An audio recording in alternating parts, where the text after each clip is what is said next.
Guys, kalian bisa lihat di layar, ini ada sebuah berita yang menyatakan bahwa Malaysia selangkah lagi jadi negara maju. Hanya selisih 7,1% dari ambang batas kategori negara berpendapatan tinggi versi Bank Dunia. Tidak semua negara di dunia ini bisa masuk ke dalam kategori negara berpendapatan tinggi. Dan yang masuk adalah negara-negara dengan pertumbuhan ekonomi yang kuat. Salah satunya yaitu Malaysia. Yang meskipun belum, tapi hanya tinggal selangkah lagi. FYI, sampai pertengahan tahun 2026 saat ini, pertumbuhan ekonomi Malaysia sudah tercatat mengalami kenaikan sejumlah 5,8%. So, di video kali ini aku mau ngebahas soal hal ini guys, dan mungkin kalian penasaran kira-kira kenapa sih Malaysia itu bisa kayak step by step gitu. Mereka tetap maju di tengah hiruk pikuk dunia saat ini yang sedang kacau banget. Kita langsung lihat video sekarang, tapi sebelum itu buat teman-teman yang mau support aku, boleh banget langsung sekian menggunakan akun kalian, dan thank you so much guys. So, sekarang kita langsung lihat saja videonya. Malaysia tinggal satu langkah lagi resmi menyandang status negara maju versi Bank Dunia. Karena pendapatan nasional per kapita mereka sekarang cuma terpaut 7,1% dari ambang batas. Tepatnya 13.351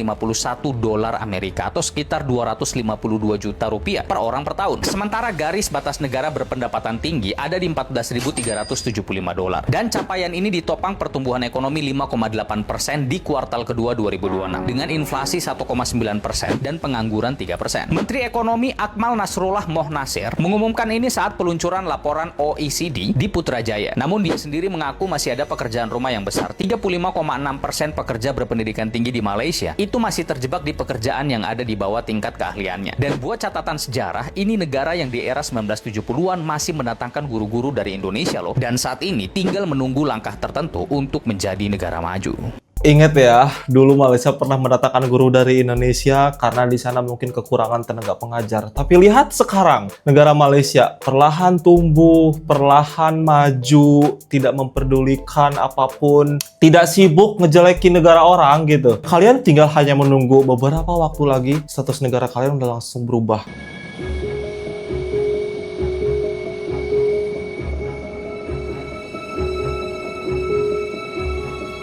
Oh, agak horor. Pemerintah Malaysia mengklaim negaranya tinggal selangkah lagi menyandang status negara berpendapatan tinggi atau negara maju menurut Bank Dunia. Saat ini pendapatan nasional Malaysia hanya terpaut 7,1% dari ambang batas yang ditetapkan Bank Dunia. Mengutip bernama, Menteri Ekonomi Akmal Nasrullah Muhammad Nasir mengatakan capaian ini ditopang oleh pertumbuhan ekonomi sebesar 5,8% pada kuartal 2 2026. Di saat yang sama, inflasi tetap terkendali di level 1,9% dan tingkat pengangguran berada di angka 3%.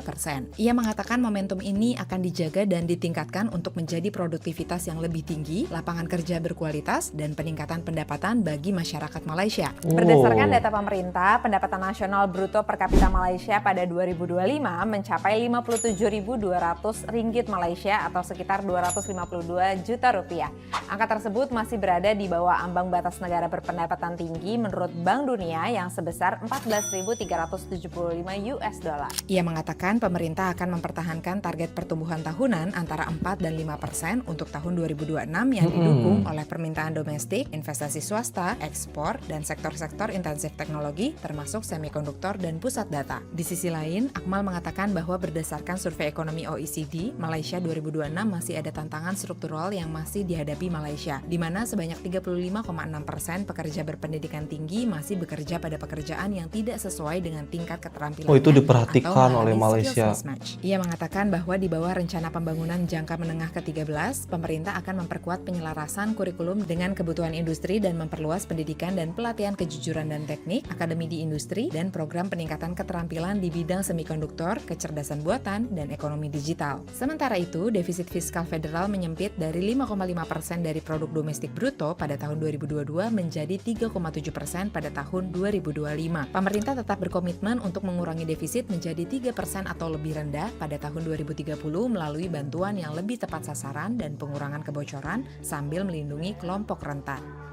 Inilah guys, negara yang dipimpin oleh pemerintah yang layak dan bisa gitu. Pertumbuhan ekonominya konsisten, nggak yang terlalu gede banget, tapi mereka tuh kayak pengen konsisten gitu, 5% setiap tahun 5%. Dan tadi kalian didengar ya, kalau Malaysia tuh selalu fokus di semikonduktor, hal-hal seperti itu yang berbau dengan teknologi, dan saat ini eranya teknologi gitu. Jadi ini kayaknya bakal eranya Malaysia sih sekarang. Aku Jen, dan kamu lagi menyaksikan Kacamata Konten. Tahu nggak sih, Malaysia sedikit lagi lagi menyandang status negara berpendapatan tinggi versi Bank Dunia. Keren banget, kok bisa ya? Pemerintahnya bilang jaraknya tinggal 7,1% lagi loh. Kalau dilihat dari data pemerintah Malaysia, tren pertumbuhan ekonominya emang positif. Lihat aja dari kuartal 2 tahun 2026. Ekonominya tumbuh 5,8% loh. Inflasinya juga tetap rendah di angka 1,9%. Tingkat penganggurannya apalagi? Masih 3%. berada di angka 3,0%. Masih aman. Terus kamu tahu nggak apa yang dimaksud sama negara berpendapatan tinggi? Salah satu tolak ukurannya adalah pendapatan nasional bruto atau PNB. Kalau dilihat dari data pemerintah Malaysia, PNB mereka tahun 2025 itu mencapai angka 240 juta per orang per tahun. Sekitar Angkanya sih emang masih di bawah $14.000. ambang batas Bank Dunia. Buat kategori negara berpendapatan tinggi sekitar 259 juta per orang per tahun. Tapi Malaysia tinggal ngejar dikit lagi kok buat mencapai Iya. kategori itu. Meski begitu, pemerintah Malaysia menegaskan bahwa status negara berpendapatan tinggi bukan tujuan akhir mereka. Yang paling penting, pertumbuhan ekonominya benar-benar dirasain masyarakat. Nah ini sih Caranya yang paling gimana? penting ya. Dengan menciptakan lebih banyak lapangan kerja berkualitas, meningkatkan upah, dan daya beli masyarakatnya jadi makin kuat. So, buat Malaysia yang dikejar itu bukan Congratulations. status negara berpendapatan tinggi, tapi soal gimana pertumbuhan ekonominya bisa benar-benar Bermanfaat. mensejahterakan masyarakat mereka. Kalau menurut kamu nih, apa sih yang bisa dipelajari Indonesia dari langkah Malaysia ini? Atau bisa nggak ya Indonesia menyandang status negara berpendapatan tinggi selanjutnya? Gue setuju sih. Jadi di sini Malaysia itu bukan cuman pengen status negara berpendapatan tingginya doang, tapi mereka tuh pengen status negara berpendapatan tinggi itu bener-bener berpengaruh dan bermanfaat bagi masyarakatnya gitu. Jangan iri dulu, Malaysia kini tinggal selangkah lagi menyandang status negara maju. Kok bisa sementara Indonesia masih membidik tahun 2045?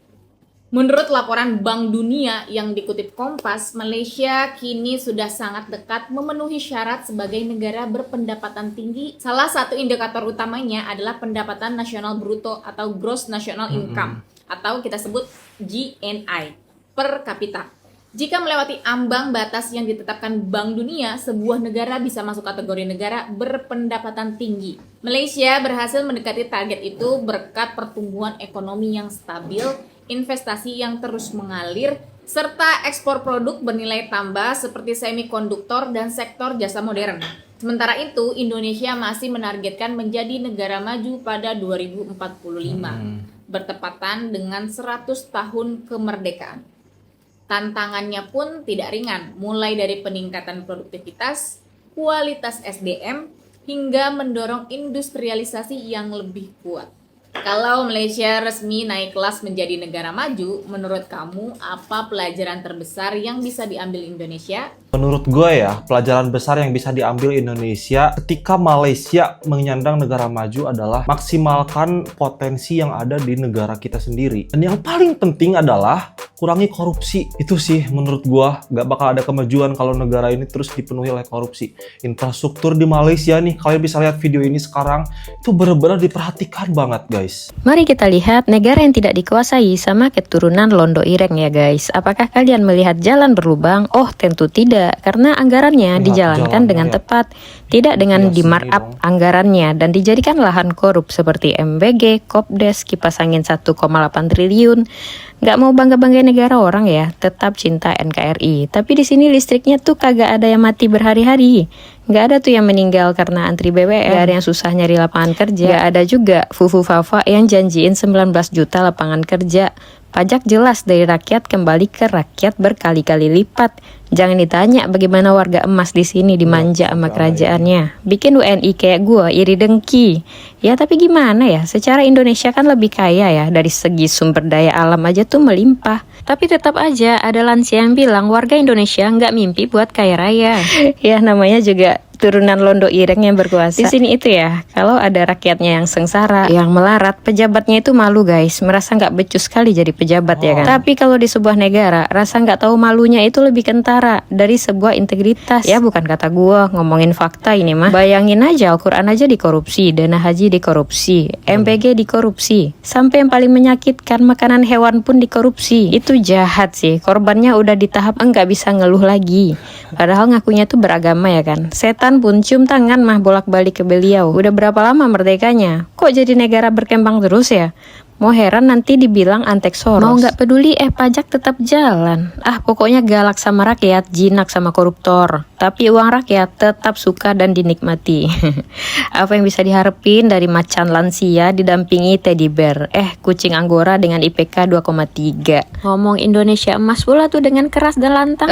Gue emang suka ngarang kalau lagi demam ya. Pokoknya Indonesia kan negara maju ya. Maju koruptornya. Haha, canda. Tapi fakta. Gak usah baper lah ya, manisnya dinikmati pejabat, pahitnya dinikmatin rakyat. Adil sekali bukan? Yuk mimpin, yuk Indonesia jadi negara maju. Tulis pendapat kalian aja, share video gua, follow akun ini. Kapan ya Indonesia tuh semaju Malaysia gitu? Jalanannya bagus, gedung-gedung tinggi, enak gitu, transportasi bagus. Gue yakin di negeri ini tuh pasti ada korupsi juga. Tapi seenggaknya tuh pejabat-pejabat politik itu kayak ya udah segini nih kasih ke rakyatnya, kasih ke warga-wargi. Kalau di negara kita ambil semua. Ini kita cuma jadi penonton doang, yang satu kejaksaan agung lah, yang satu polisi, tentara, ini itu. Kapan kita jadi nih negara indah, negara maju. Kita tuh dekat banget sama Sumatera gitu loh. Tapi jauh banget timpangnya, surga neraka. Kapan ini Indonesia semaju ini gitu? Ada F1 ya, ada F1, ada MotoGP. Ya kita juga ada bang MotoGP, iya benar. Tapi you bandingin ke sini kayak, aduh kayak hidup di WNI itu berat banget. Bener gue setuju tuh kalau dikira nikah adalah ibadah yang paling berat. Enggak men, ternyata ibadah yang paling berat adalah menjadi warga negara Indonesia. Kapan menjadi Malaysia? Tapi tenang, gue sih yakin ini bahwa orang Indonesia tuh bisa masuk surga jalur WNI. Ketika malaikat lihat, wah ini WNI nih, di dunia udah susah banget, gue masukin surga kayak gitu nanti. Mudah-mudahan ya, amin. Bos, gue tuh ngikutin banget ya. Zaman there is one day gitu Malaysia itu menganggap Indonesia lebih maju. Zaman di sana Najib dan kita Pak Jokowi periode pertama tuh. Karena mereka menghitung, oh Indonesia tuh udah selesai dengan reformasi, tinggal ngebangun. Malaysia belum tuh. Tapi tiba-tiba sekarang Malaysia ekonominya menguat luar biasa. Ringgit tiba-tiba menjadi currency terkuat Asia. Iya, 4.000 lebih itu. Di atas yuan sekarang. Gitu. Iya, lebih banget. Dengan apa yang menurut Bro Ferry gitu yang membuat Malaysia bisa Malaysia termasuk gini, masalah ekonomi yang bisa kita pelajarin. Iya, masalah ekonomi tidak terlepas dari masalah politik, bos. Ya kan ya. Jadi kan itu mau demokrasi, mau pilpres segala macam itu kan akan menciptakan elit-elit dalam politik gitu. Ya. Dan itu kita tidak lihat di Malaysia ada elit politik yang emang kerjaannya mau nyolong gitu kan ya. Jadi mereka relatif lebih stabil dan demokrasinya pun boleh dibilang termasuk bantai-bantaian di. Tapi zaman Najib kan habis-habisan juga, bos. Ya pada waktu itu Najib ya. Nah inilah yang kita takutkan dan antara menjadi 1MDB. Itu kan zamannya Najib ya kan ya. Tapi itu boleh dibilang nggak separah di Indonesia. Makanya gue bilang tadi ya, demokrasi ini pedang bermata dua. Di satu pihak ini adalah forum untuk memilih pemimpin terbaik. Karena ada money politik, ada apa yang akhirnya yang terpilih itu yang terburuk gitu loh. Ya kan. Bahkan menjadi udah bentukan elit-elit politik yang istilahnya begini, demokrasi ini telah membuka pintu untuk sejuta maling mencapai kekuasaan. Dan itu terjadi loh, bos. Bikin partai-partai bukan sampai belasan bahkan. Itu kan tujuannya satu ya, untuk membentuk istilahnya begini. Sekarang nih Belanda udah pergi nih. Kita kan kekayaan alam, bos. Ya. Betul nggak ya? Nah, Belanda kan dulu datang kemari menguasai kekayaan alam kita ya. Begitu Belanda pergi, kekayaan alam ini jatuh ke tangan elit sampai sekarang. Dulu kan Pertamina kan dipegang sama Sutowo, ya kan? Elit politik kita lah ya. Sampai akhirnya tahun 73 pada saat harga minyak naik dari $3 ke $12, Pertamina bangkrut. Meninggalkan $10 miliar hutang. Ya kan? Nah ini kan kembali lagi kalau balik lagi ke Malaysia. Malaysia tuh nggak separah itu, bos. Ya Malaysia makanya boleh bilang sustain ya. Ya kan, lihat aja mana sih ada isu-isu yang salah satu tujuan investasi yang paling menarik. Paling menarik. Bahkan kita banyak juga pekerja kita ya dari Indonesia yang bekerja di ladang-ladang sawit mereka gitu kan. Karena lebih terjamin di sana dibanding di sini gitu kan. Ujung-ujungnya juga tetap pada elit politik ya guys ternyata. Aduh. Dan kalian tahu gak, jangankan Indonesia tuh mau mencapai negara maju gitu ya. Bahkan gue tuh sedih banget ada salah satu provinsi, ya gue tahu ya, anggaran provinsi mereka tuh turun, pada akhirnya berdampak pada pegawai negeri sipil, gajinya dipotong sama pemerintah daerahnya. Gak salah sih guys, pemerintah daerah Ibu Shirley itu memotong karena anggarannya gak ada katanya dari pusatnya. Jadi mereka imbas ke pegawai negeri sipil. Duh, kasihan banget. Oleh karena itu, saya mewakili pribadi dan pemerintah Provinsi Maluku Utara memohon maaf atas pemotongan ini, memohon pengertiannya dan menginfokan penjelasan bahwa memang fiskal kita dalam kondisi yang sulit untuk tidak dilakukan pemotongan karena anggarannya, cash flow-nya tidak ada. Mulai bulan Juli 2026, TPP untuk ASN level staff dan P3K akan dipotong 10%. Dan kemudian diam dan dengarkan saja. Dan kemudian untuk ASN, untuk PNS eselon 1, 2, 3, 4 di bulan Januari sudah dipotong 20% dan akan lanjut sampai dengan Desember. Kenapa harus dipotong? Jadi untuk kita pahami, ASN untuk mengerti semua bahwa harus mengerti karena tugas kita ada, pemerintah dan ASN ini fungsinya adalah mengelola APBD dengan benar. Jadi penting untuk para ASN mengerti berapa banyak APBD yang dimiliki oleh pemerintahan Provinsi Maluku Utara. Di tahun 2025, total APBD induk yang dimiliki oleh Provinsi Maluku Utara adalah 3,2 triliun. Kemudian apresiasi kepada Bapenda yang berhasil meningkatkan PAD dari 800 miliar ke 1,1 triliun sekian. Ada kenaikan yang sangat signifikan menjadikan realisasi penerimaan APBD 2025 adalah 3,6 triliun. Mengakibatkan kita ada kelebihan saldo atau silva sebanyak 346 miliar. Tetapi kemudian di tahun 2026 pada saat kita pembahasan anggaran di bulan November, pada saat itu kita sudah selesai pembahasan anggaran dan pada saat itu di bulan November 2025 ada info dari pusat ada pemotongan TKD, angka tepatnya adalah 709 miliar.